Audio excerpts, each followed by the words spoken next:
In the quiet shadows of a rural town, a group of ruthless burglars thinks they've found an easy target, a lone barn, isolated and unguarded. What they don't know is that this barn isn't just any barn. It's guarded by a highly skilled former Navy SEAL and his pack of trained wolves, ready to defend their territory with lethal precision. What follows is a tense, tactical battle of wits, strategy, and survival where every move counts, and underestimating the enemy could be deadly. Before we dive in, let me know in the comments where you're watching from. I love seeing how far these stories reach. And if you're new here, hit that subscribe button so you don't miss tomorrow's special video. I guarantee you won't want to miss it. Now let's jump in.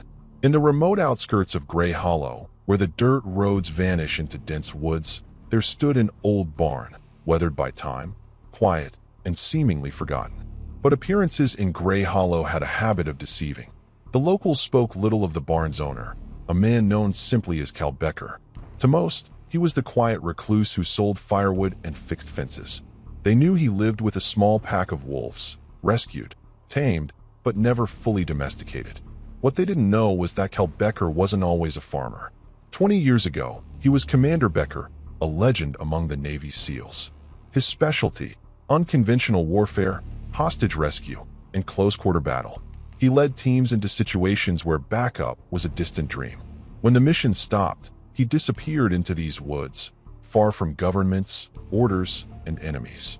But the world has a way of finding men like Cal. Tonight, it came in the form of the Vargas Syndicate, a ruthless crew with a taste for high-risk thefts.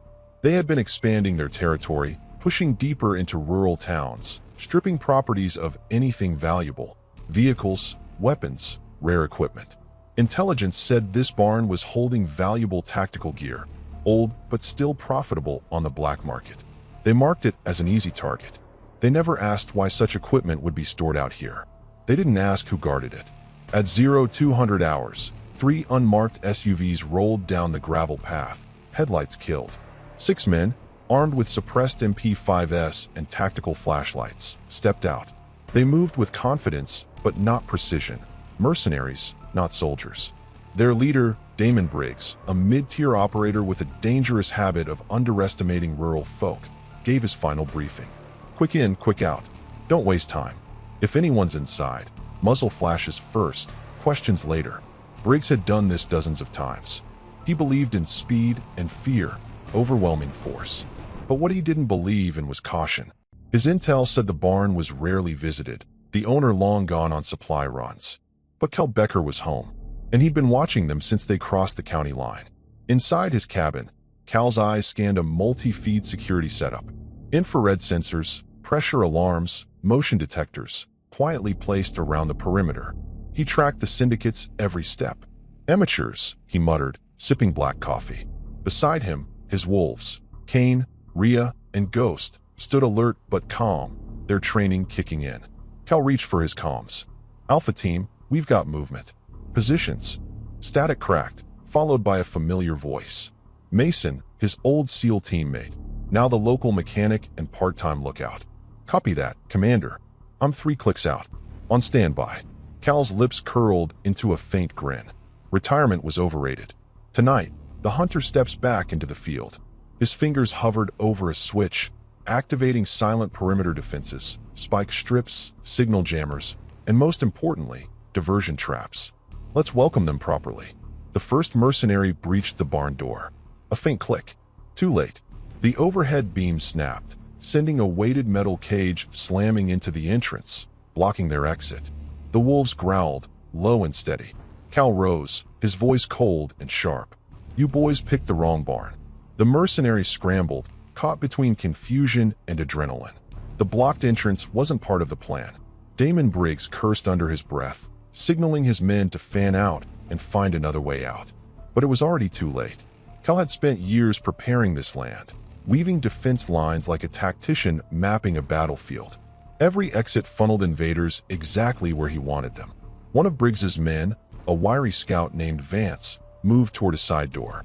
The moment his boot crossed the threshold, a steel cable tightened around his ankle and yanked him skyward, suspending him like a trapped animal. He thrashed, spitting curses, while his weapon clattered to the floor. Briggs barked. Cut him down now. The team moved to assist, but Cal's voice echoed through the barn, crisp and amplified through hidden speakers. "You're on my board now. Every step you take, I've planned for it." Briggs scanned the rafters, trying to locate the source. "Who the hell are you?" "A ghost. The kind your bosses thought they buried." Briggs sneered, masking his creeping dread. "We've got numbers. You're one man." Cal's voice remained calm. "One man's enough. I've seen to that." With a sharp whistle, Cal gave the command. From the shadows, the wolves moved, silent, fast, terrifyingly coordinated. Kane, the largest, flanked left, cutting off the team's retreat. Rhea, smaller and faster, circled to the rear, driving the men toward choke points. Ghost, pure white, ghosted through the side, moving with surgical precision toward isolated targets.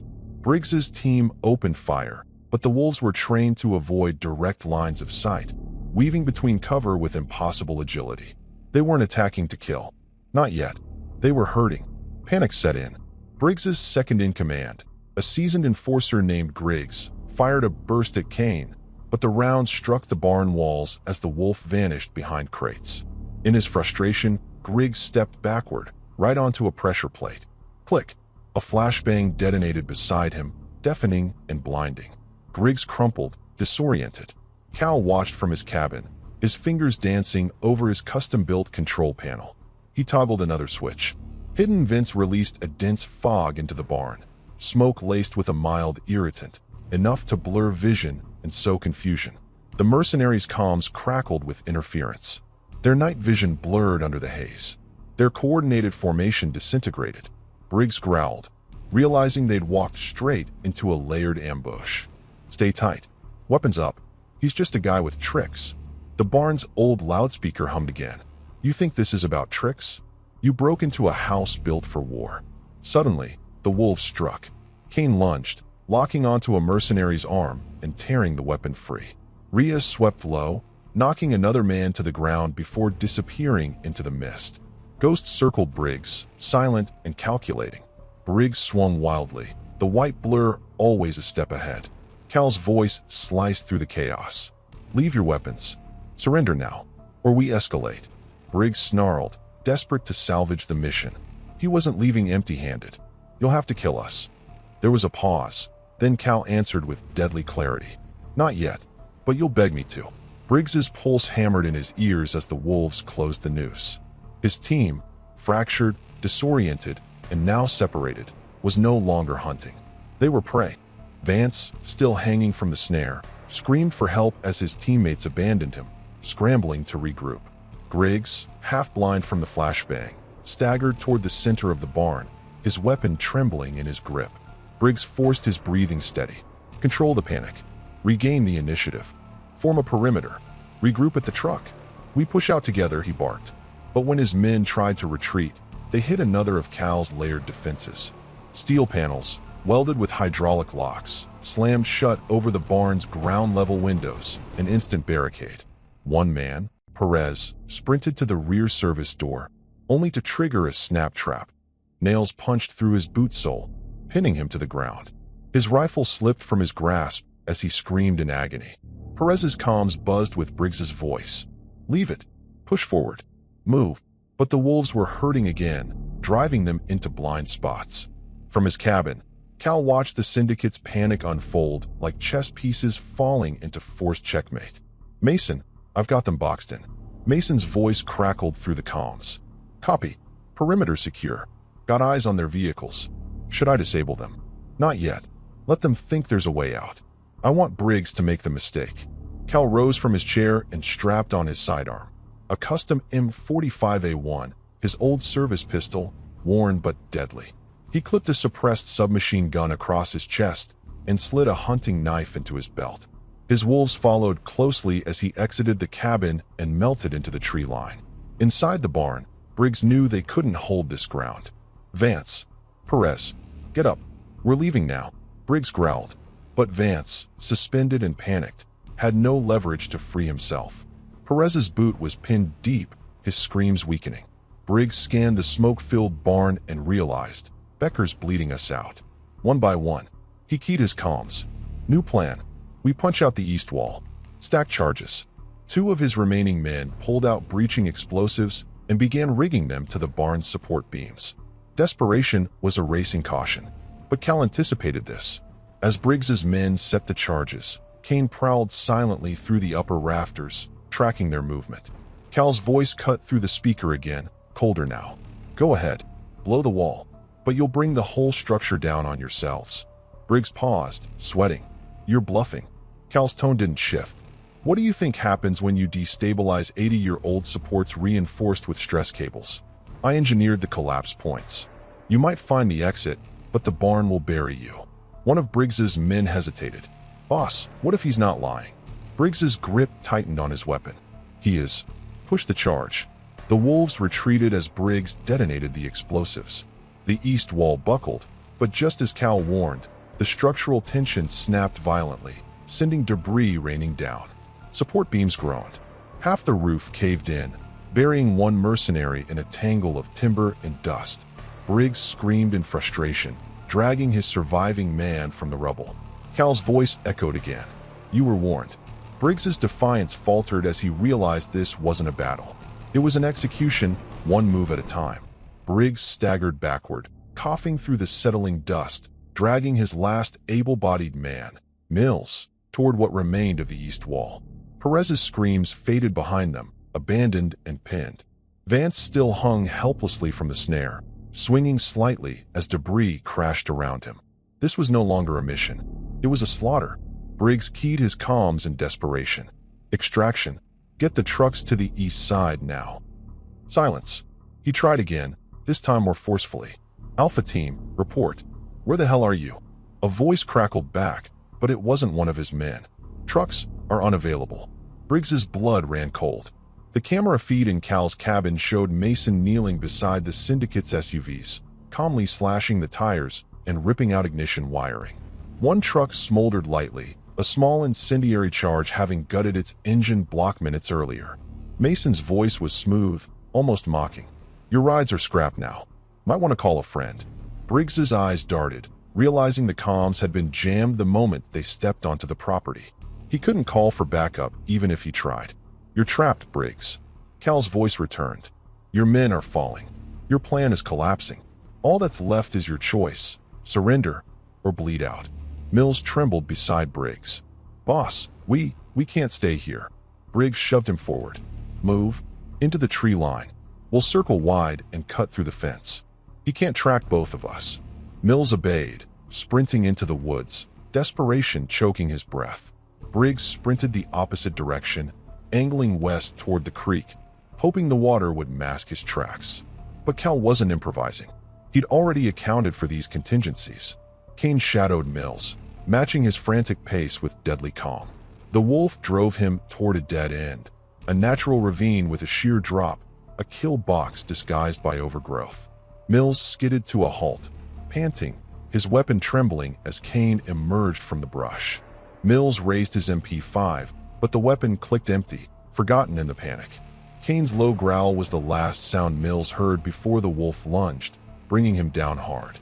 No kill, just incapacitation. Controlled. Cal had trained them to stop, not to slaughter. On the opposite flank, Cal closed in on Briggs personally, moving through the dense trees with the same methodical steps that had once cleared compounds overseas. His suppressed SMG remained low, his eyes calculating each possible escape route. Through his earpiece, Mason's voice chimed in. "Mills is neutralized. Kane's sitting with him. Good. Briggs is mine." Briggs barreled toward the creek, his breathing ragged, ignoring the branches slapping across his face. His boots hit the water. He turned downstream, thinking the current would erase his scent and his footprints. But Cal knew the land too well. 10 meters ahead, Ghost, silent and spectral, blocked the narrowest point of the creek. Briggs raised his weapon, but hesitated. Ghost didn't move, just stared. And then, Cal's voice, closer now, low and measured. "You've got no play left, Briggs." Briggs spun, raising his weapon wildly, only to find Cal standing on the embankment, weapon leveled, steady. "You think you're some hero?" Briggs spat. "You're one man." Cal's eyes didn't waver. "I was never alone." Ghost snarled softly as Kane and Rhea emerged behind Briggs, completing the circle. Briggs's weapon wavered. His hands trembled. "You gonna kill me?" Cal's voice was ice. "Not yet. You're going to deliver a message." Briggs's breathing slowed, but it wasn't from calm. It was resignation. He glanced at the wolves closing in, Ghost in front, Kane and Rhea flanking from the sides. His options had withered down to nothing. Cal advanced, every step deliberate, his suppressed SMG still trained on Briggs's chest. His voice sliced through the standoff like a scalpel. "You came here thinking you were hunting prey. You're leaving as my messenger." Briggs gritted his teeth. "I don't run messages." Cal's cold smirk surfaced briefly. "You do now?" He gestured toward the ground with his weapon. "Drop it." Briggs hesitated, then reluctantly let his weapon clatter into the shallow creek. He straightened, but his stance betrayed the exhaustion and fear weighing on him. "You're going to tell Vargas this wasn't an accident," Cal continued, circling slowly, his wolves shadowing his pace like a tightening noose. "You're going to tell him Grey Hollow is off limits. No crews, no smugglers, no eyes on this town. He steps foot out here again, I won't be this generous." Briggs's jaw twitched. "You think he's going to care? You think you scare him?" Cal's eyes hardened. "I'm not here to scare him. I'm here to send him home in pieces if he's foolish enough to test me." Briggs weighed his pride against survival. In the end, survival always wins. Cal keyed his comms. "Mason. Status." Mason's voice came through. "Vance is cut loose, tied up nice. Perez is patched, but not walking. Mills is sitting quiet. They're ready for delivery." "Copy." Cal's gaze stayed locked on Briggs. "You're taking your men. You're leaving in what's left of your trucks. You'll tell Vargas this operation failed because he underestimated a quiet town." Briggs spit into the creek, defiant but defeated. "And if he doesn't believe me?" Cal's response was clinical, measured. "Tell him to send more." For the first time, Briggs saw it. The iron in Cal's stare, the scars of a man who didn't bluff, who didn't flinch, who didn't stop. This wasn't just a tactical win. This was a layered warning. Briggs turned toward the woods where Mason had dragged the remaining syndicate members to the tree line. Mason, arms crossed, tossed Briggs the truck keys. "You'll get two running," Mason said. "Barely." Briggs shot him a glare but said nothing, limping toward his injured men. As they loaded into the battered SUVs, the weight of the night settled on them. Humiliation, failure, fear. They'd tangled with something far more dangerous than they'd been told. A man who knew how to turn a battlefield into a personal trap. Cal watched them leave, his wolves standing by his side. Mason approached, shaking his head. "You really think they'll stay away?" Cal's response was a tactical certainty. "No, they'll send someone else. Smarter, better armed." He knelt, running a hand through Kane's fur. "Let them. Every move they make, we'll be ready." Mason cracked a dry smile. "So what now?"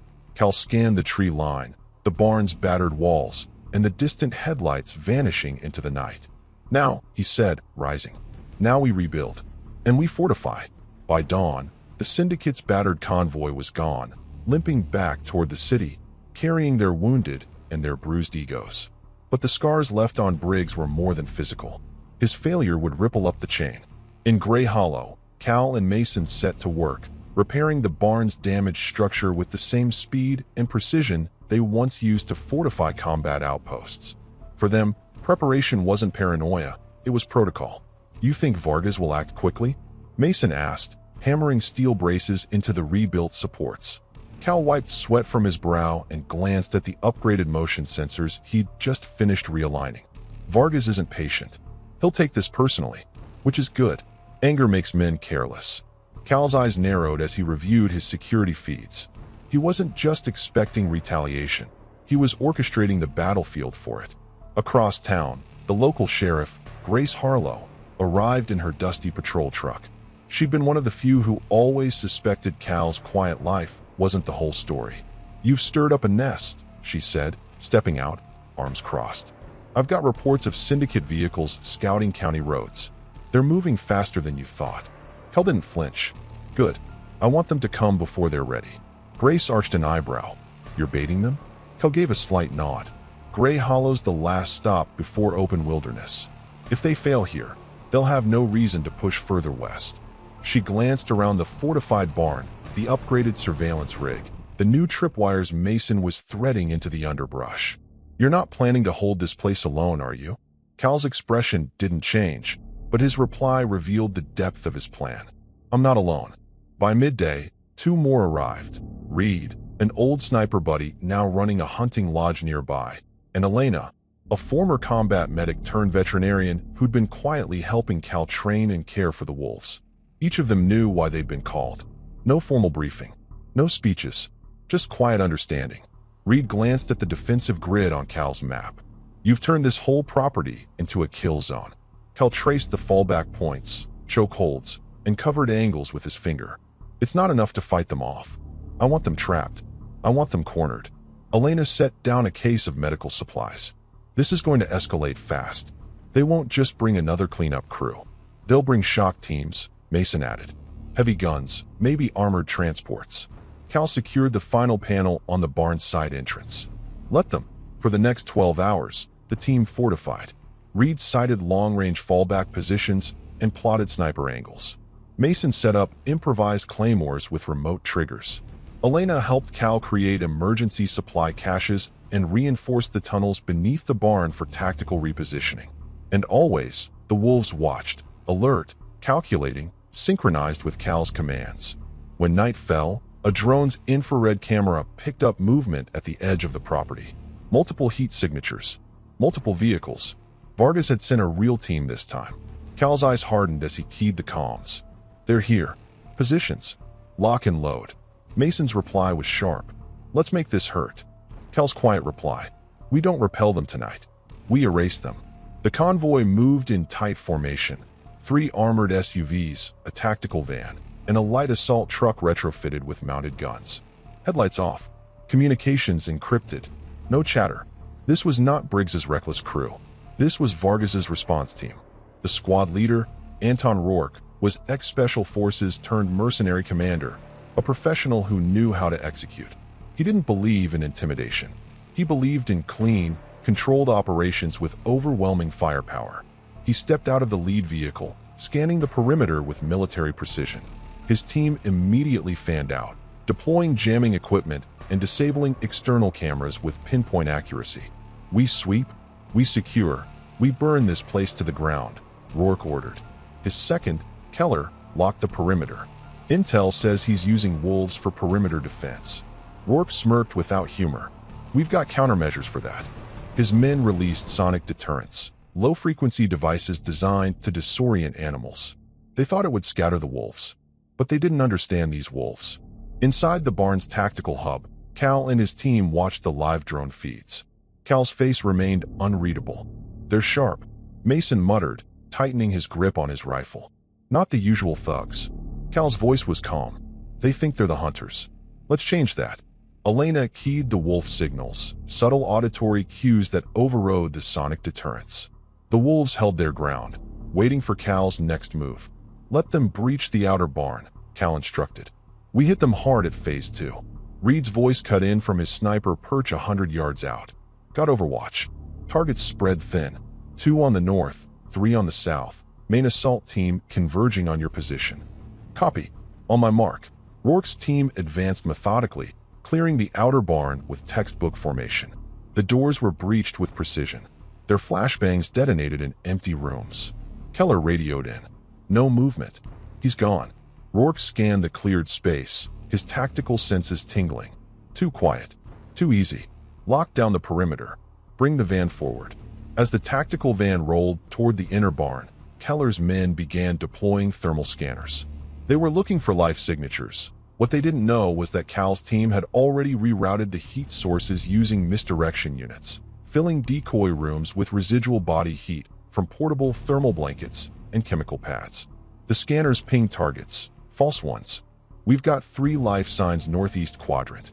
Rourke's team stacked on the door and breached. Empty. Just thermal blankets and triggered noisemakers.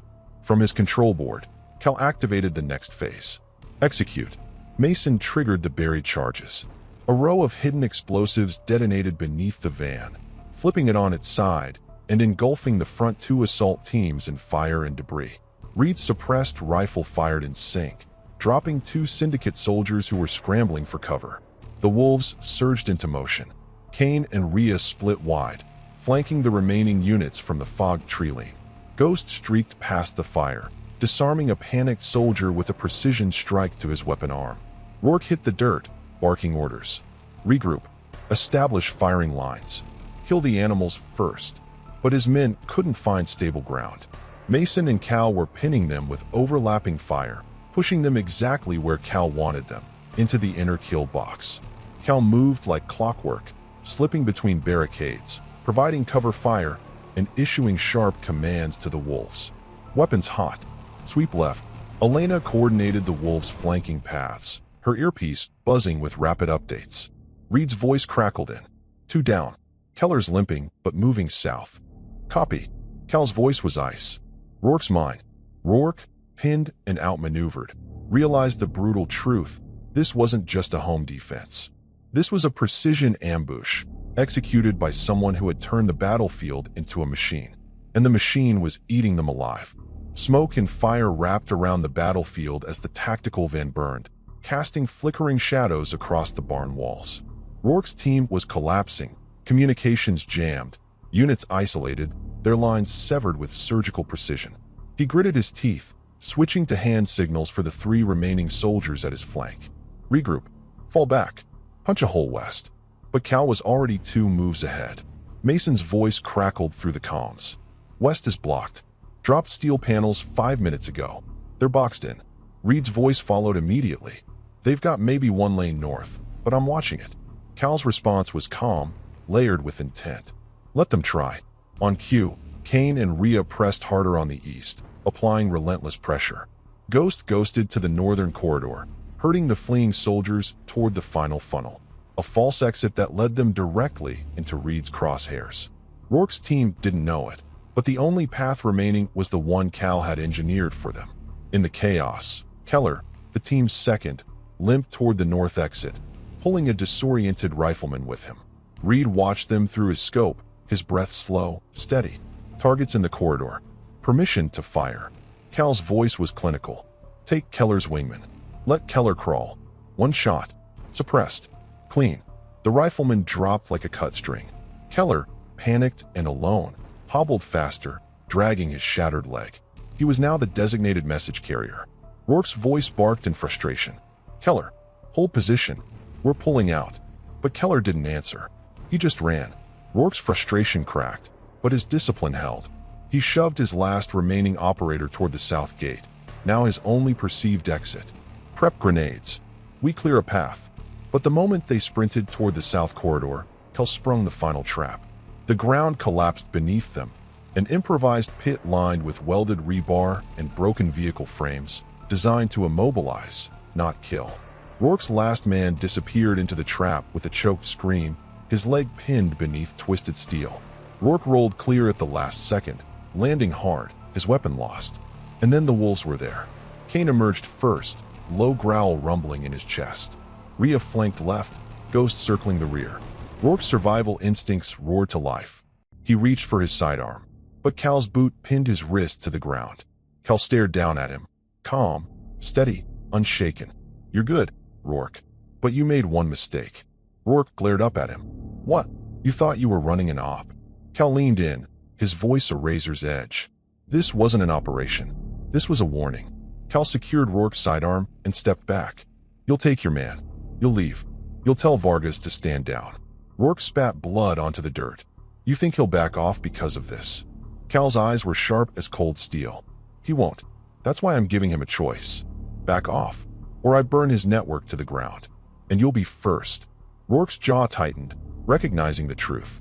This wasn't a bluff. This wasn't bravado. Cal was capable. Cal was willing. Cal keyed his comms. Mason, let Keller go. He's got a story to tell. Mason's dry reply came back. On it, Cal glanced at Rourke one last time. You're dismissed. Without another word, Cal turned his back and walked away, his wolves pacing behind him, leaving Rourke to drag his wounded comrade to the one remaining vehicle. The battle was over, but the war had just begun. In the heart of the city, behind glass towers and layers of security, Marcus Vargas sat in silence, replaying the fragmented debrief he'd just extracted from Keller. The man was shaking, eyes wide, voice hollow, his account stuttering between disbelief and terror. He wasn't just defending the barn. He knew we were coming. He was already inside our heads. Keller detailed the wolves, the traps, the precision, the sniper who spared his life, the deliberate choice to let him live. Vargas leaned back, steepling his fingers. So he knew you'd come. He knew we'd escalate. He knew you'd survive to deliver this. Keller nodded stiffly. Vargas's jaw flexed. I sent professionals, and you came back broken. Rourke entered the room, limping but composed. His expression was hard, but his eyes, those betrayed grudging respect. Vargas turned to him. Your assessment. Rourke didn't sugarcoat. He's not a threat. He's a fortress. That entire property is weaponized. We were 3 steps behind the moment we crossed the tree line. Vargas's fingers drummed lightly against the polished table. You've seen hardened targets before. Not like this, Rourke admitted. This wasn't just defense. It was a design failure. He wanted us to survive. He wanted us to run. Vargas's cold grin returned. So Becker's playing the long game. Rourke's hesitation said it all. We can take him, but not with shock teams. Not with mercenaries. Vargas rose from his chair, walking to the panoramic window overlooking his empire. No, this is personal now. He paused, eyes narrowing as if calculating several moves ahead. I underestimated a farmer. He turned, fixing Rourke in place with a steady glare. Let's correct that. Rourke braced. Authorization? All of it. Vargas's voice was final. Bring the black unit. Full assets. Full spectrum. No more soft entries. This time, we burn the whole town down if we have to. Rourke hesitated. The locals won't sit still. They know Becker. They'll fight with him. Vargas shrugged, unconcerned. Then they burned too. As Rourke left to mobilize the next phase, Vargas allowed himself a single, dark smile. This time, no survivors. Back in Gray Hollow, Cal reviewed satellite intercepts Mason had pulled from a local signal relay. Syndicate communications were spiking, encrypted but traceable. Something big was coming. They're pulling in heavy assets, Mason said, sliding a tablet across the table. Looks like they're calling in their black unit. Off book. Full assault. Cal's gaze didn't waver. How long? 48 hours. Maybe less. Reed adjusted his rifle sling. We've got time to dig deeper lines. Elena, cross-checking supply caches, glanced up. We'll need the town. Volunteers, spotters, extra hands. They'll come, Cal said without hesitation. As if summoned by his confidence, the townsfolk began arriving over the next hours. Farmers, hunters, off-duty deputies. Men and women who owed Cal for favors, protection, quiet acts of defense no one had ever reported. They didn't need convincing. They came with weapons, tools, grit. Gray Hollow was not a place that forgot its defenders. Cal laid out the new battle map. This time, we stand together. Mason grinned. And we don't let them leave. Cal's voice dropped into that same surgical calm. This time, we finish it. The next 40 hours in Gray Hollow felt like the heartbeat before a storm. Cal's barn wasn't just a stronghold anymore. It was becoming the nucleus of a community defense network. The people of Gray Hollow weren't trained soldiers, but they were hunters, ranchers, off-duty sheriffs, and former servicemen who had quietly retired into the shadows of this forgotten town. They didn't hesitate when Cal called. Inside the tactical hub, Cal, Mason, Reed, and Elena worked through layered defense zones, plotting intersections between the Syndicate's likely approach vectors and the town's natural choke points. Creek beds, narrow back roads, dense forestry. This isn't just about defending the barn anymore, Cal explained to the gathered volunteers, his tone sharp and clear. We defend the town, every street, every family. We hold the line until they realize Gray Hollow is too expensive to take. A grizzled hunter named Gabe, known for tracking elk across impossible terrain, stepped forward. You give me a team, I can lace the woods with steel jaws and spike pits. Cal nodded. You've got it. Sheriff Grace Harlow assembled a volunteer roadblock unit at the southern pass, fortifying abandoned cabins to create fallback defense nodes. Mason coordinated with local radio operators to set up encrypted comms channels, bypassing the Syndicate's jammers. We'll run mesh networks, he told Cal. Short-range, low-power bursts. Hard to triangulate. Reed scouted sniper nests beyond the tree line, planning overlapping kill zones to cover every corridor. They'll bring armored trucks this time. I'll need the 50 calories set on the ridge. You'll have it, Cal confirmed. Elena stockpiled medical supplies, converted an old feed shack into a triage post, and deployed her trained wolves to deliver supply packs across the field. "They're not just for the fight," she reminded Cal. "They're for the aftermath. If we win this, we patch up every soul who stood for this town." Cal's wolves, Kane, Rhea, and Ghost, moved with uncanny awareness, syncing to the evolving defense plan. They were no longer just Cal's. They belonged to Grey Hollow now. Every move, every layer, every fallback point was built to ensure the Syndicate would pay for every step they took. By the second day, drone scouts picked up movement on the southern ridge. For armored vehicles, 3 tactical teams, heavy weapons. Mason's drone feed captured the black insignia on their gear, a unit without markings, faces covered, moving with brutal efficiency. "They brought professionals this time," Mason muttered, tightening his gloves. "Good," Cal replied. "Professionals bleed the same." He activated the town-wide comms. "All units, final positions. Phase 1 is a go. Stick to your lanes, call your shots, cover your brothers."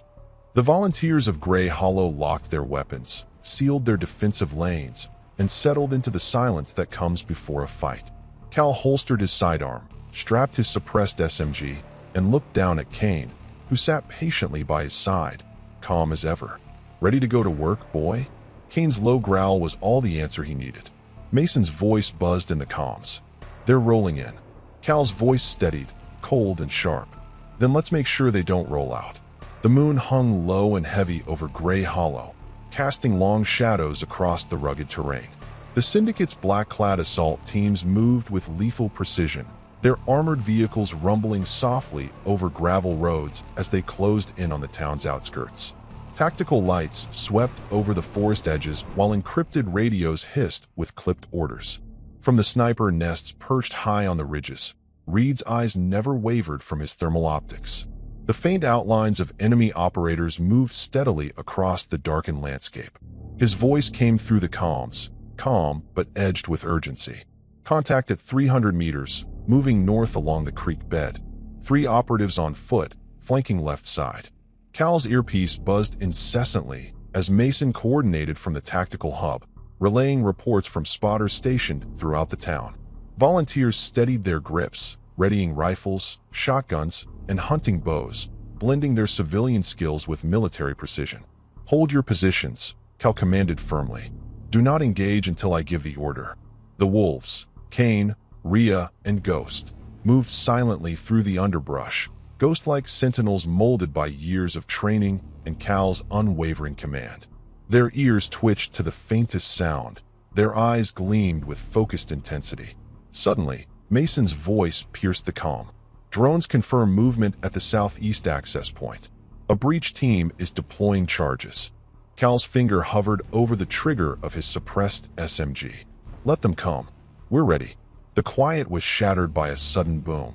A controlled explosion detonated beneath a fallen log, sending splinters and earth flying in all directions. Claymores Mason had carefully planted days before had sprung to life, detonating under the Syndicate's breach team. Screams of shock and pain erupted as operatives were thrown off balance. Reed's rifle cracked twice more. 2 operatives fell before they could recover. Cal sprang into action, voice sharp and precise. "Kane, flank left and cut off retreat. Rhea, shadow their rear. Ghost, with me, neutralize any stragglers." The wolves executed the commands flawlessly.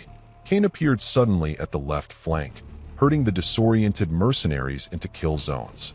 Rhea slipped silently behind them, her strikes surgical and efficient.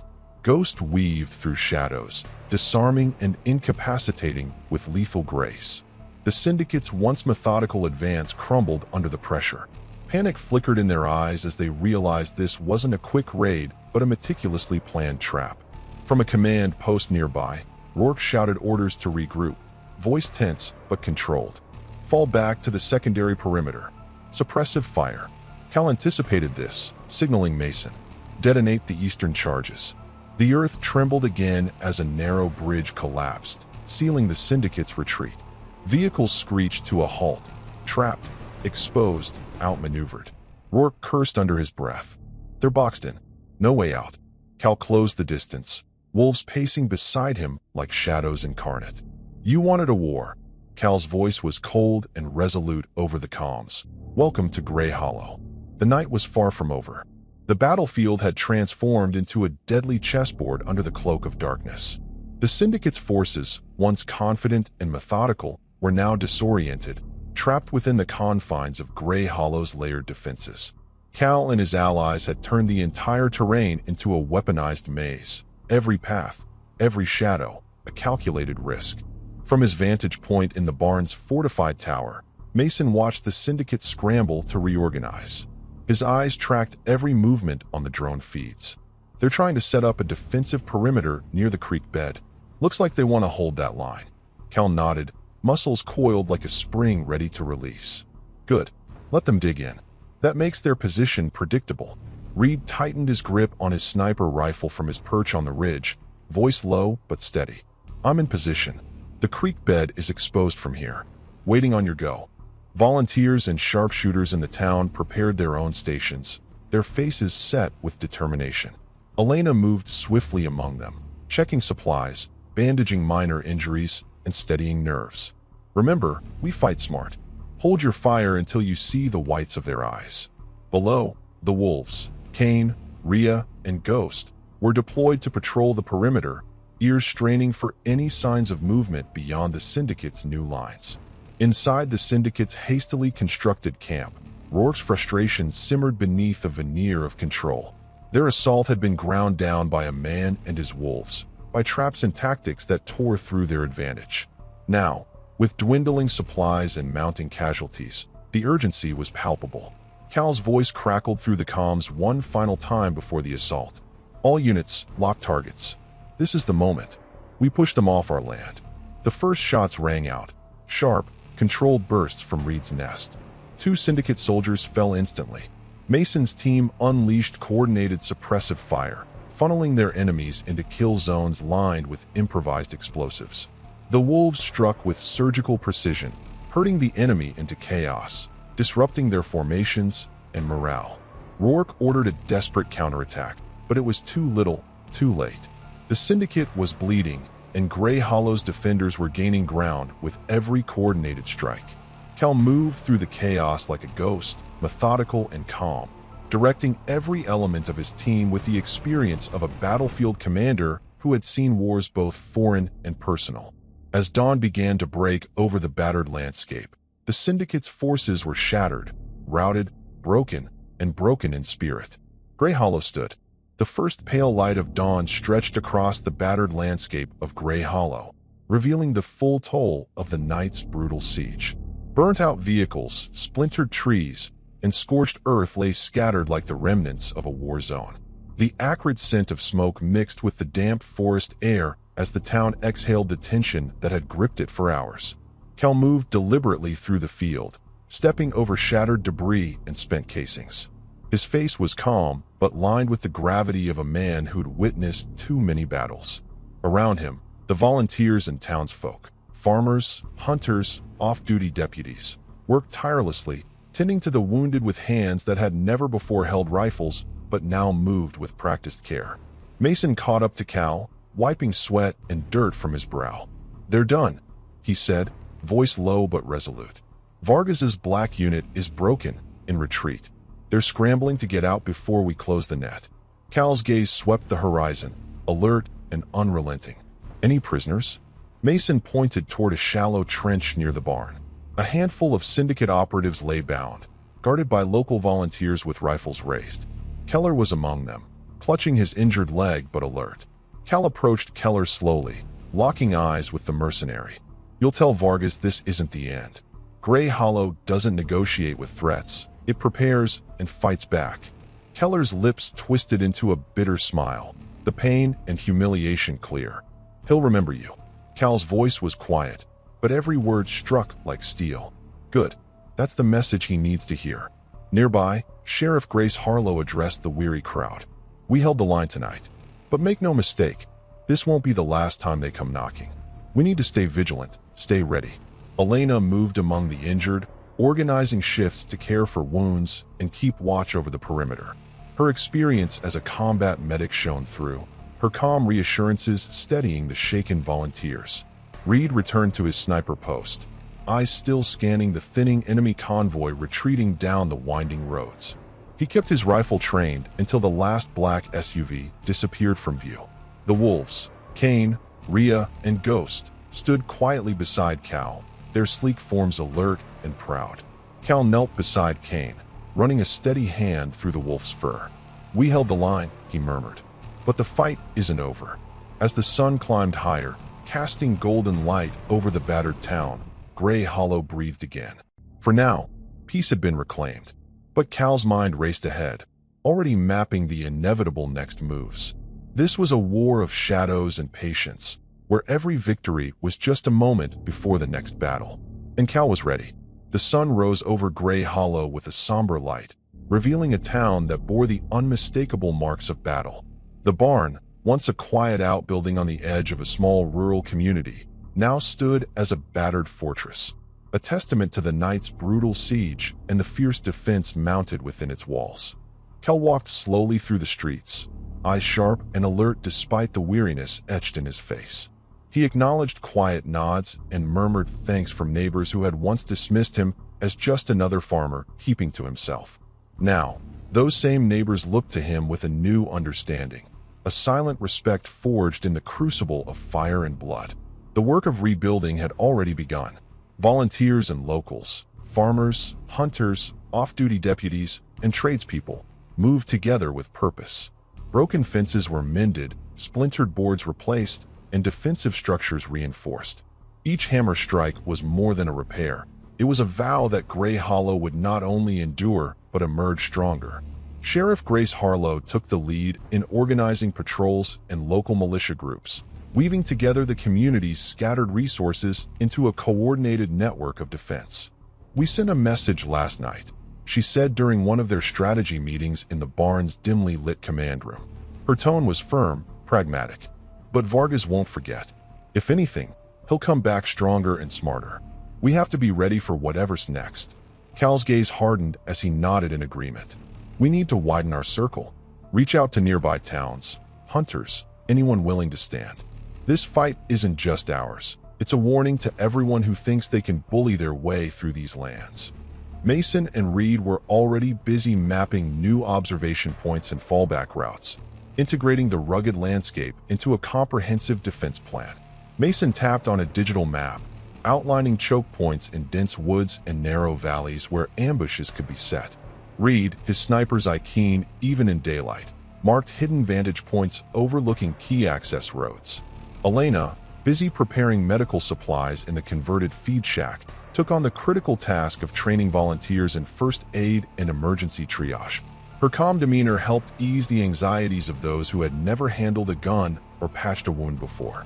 "If this war drags on," she reminded them, "we'll need to rely on each other to survive." Outside, Kane, Rhea, and Ghost, the wolves who had been Cal's silent guardians, patrolled the outskirts with an alertness that never wavered.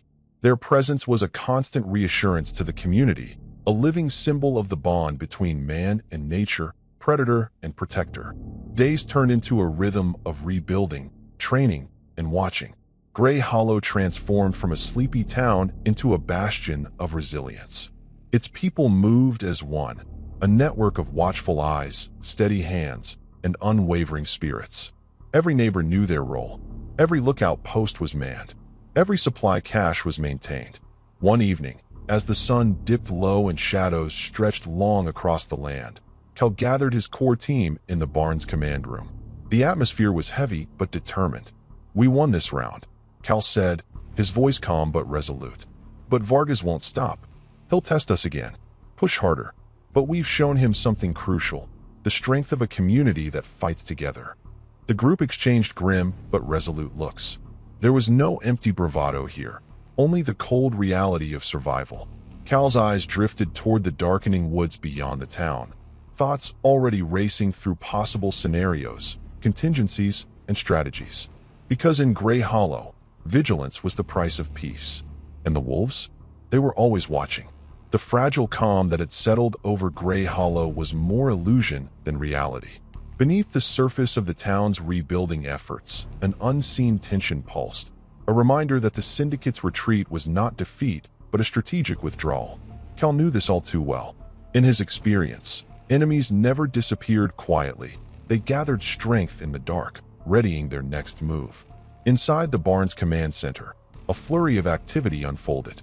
Multiple screens flickered with intercepted signals, encrypted transmissions, and satellite images that painted a troubling picture.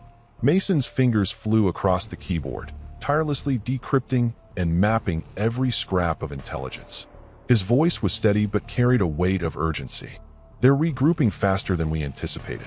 Reinforcements are coming in from multiple fronts, cities, private contractors, even black market cyber specialists. They've brought in a new tech team focused on electronic warfare and jamming. Cal's jaw clenched tightly as he absorbed the news. They're escalating. Not just brute force anymore. Now it's going to be cyber attacks, drone swarms, jammers. We'll be fighting in the physical and digital shadows. Outside, the wolves patrolled with a silent vigilance that only creatures bred for the wild could maintain. Kane's low, warning growl broke the stillness as her gaze locked onto a flicker of movement, something unnatural, a shadow slipping between the trees at the forest's edge. Cal reacted instantly, raising a hand to Mason. Deploy the night watch teams. Double the patrols. I want eyes everywhere, at every hour. The town answered the call. Sheriff Grace Harlow took charge of the civilian defenders, intensifying training drills and communication exercises. Under her command, the townsfolk drilled rapid response protocols, practiced silent signals, and learned how to use terrain and darkness to their advantage. This isn't just defense anymore, Grace said firmly during one briefing. We have to take the fight to them before they can strike again. Strike fast, strike hard. Meanwhile, Reed volunteered to lead reconnaissance missions deep into hostile territory. His sniper's keen eye and stealth skills made him the perfect candidate to gather critical intelligence on enemy supply routes, reinforcements, and weaknesses. I'll map out their movements, Reed promised Cal. Give us the edge we need to disrupt their operations. Back at the barn, Elena's makeshift infirmary was fully stocked and ready. She organized volunteers to train in emergency triage and combat medicine, preparing for a surge in casualties that was now inevitable. If this escalates, she warned, we have to be ready to save lives quickly and efficiently. Cal convened his core team in the dim light of the barn's command room. His voice was steady but heavy with resolve. We've survived the first wave, but the war is far from over. Grey Hollow is no longer a quiet town. It's a beacon, a symbol of resistance. And that makes us a target. A tense silence filled the room, everyone understanding the gravity of what lay ahead. Cal's eyes swept the faces of his team. We need to be sharper, faster, smarter. The shadows are gathering, silent, patient, deadly. And we're the last line of defense between them and everything this town stands for. Outside, the wind whispered through the trees, carrying the promise of a storm. The night air was thick with tension and the scent of smoke as the syndicate launched their full-scale assault on Grey Hollow. This time, there were no half measures. Armored vehicles rolled down the gravel roads, drones whirred silently overhead, and cyber warfare teams set up electronic jammers to disrupt the town's communications. Mercenaries clad in black tactical gear moved with ruthless precision, their intent clear: to crush the resistance and reclaim control. But Grey Hollow was no longer a quiet backwater. It was a fortress, its defenses honed by weeks of preparation, its defenders battle-tested and united. Inside the barn's command post, Cal's eyes flicked rapidly between the tactical displays, listening intently to Mason's drone feeds and intercepted enemy chatter. His voice over the comms was steady and commanding. Hold your fire until you see the whites of their eyes. Patience wins battles, not desperation. Mason's drones provided near real-time intel, jamming the syndicate's encrypted communications and disrupting their GPS signals. They're trying to coordinate a multi-pronged assault, but their comms are in disarray. We've got the advantage. Reed, perched high in his sniper nest overlooking the northern approach, scanned the darkened tree line through his scope. Targets moving into kill zones. I've got eyes on 3 officers near their command vehicle. Elena's medical post buzzed with activity. Volunteers and trained medics prepared to receive casualties. Expect heavy wounds, she warned over the comms. We're ready. Sheriff Grace Harlow organized the local militia with precision, orchestrating defensive lines, fallback positions, and rapid response teams. Her calm voice over the radios kept nerves steady. Stick to the plan. Watch your sectors. Cover your brothers and sisters. Outside, the wolves prowled like shadows incarnate. Kane, Rhea, and Ghost moved silently among the trees, executing covert strikes on enemy patrols and supply lines. Their coordinated attacks created confusion and fear among the mercenaries, who found themselves hunted in terrain they thought they controlled. The battle unfolded in waves. Explosions erupted near the eastern ridge as improvised explosives detonated beneath armored vehicles. Gunfire echoed through the valleys as sharpshooters took down key targets, each shot calculated and lethal.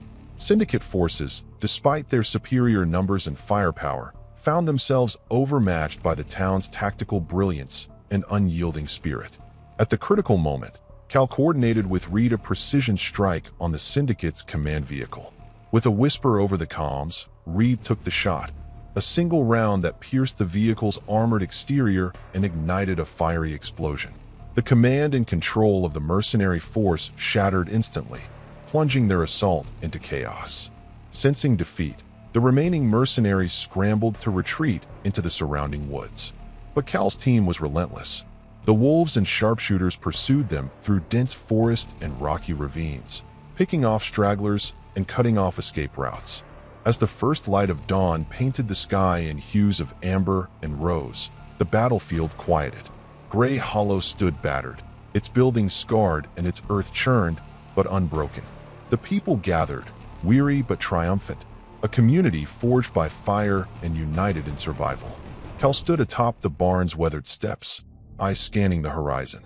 The battle was won, but the war was far from over. He turned to his team, voice low but resolute. This victory was hard-earned. The shadows will return, always, but so will the guardians of Gray Hollow. Stay ready, stay sharp, because peace is earned every day, and this pack never sleeps. Around him, the wolves, silent, proud, and watchful, stood as living symbols of resilience and loyalty. In Gray Hollow, the fight for freedom was a legacy passed from one dawn to the next,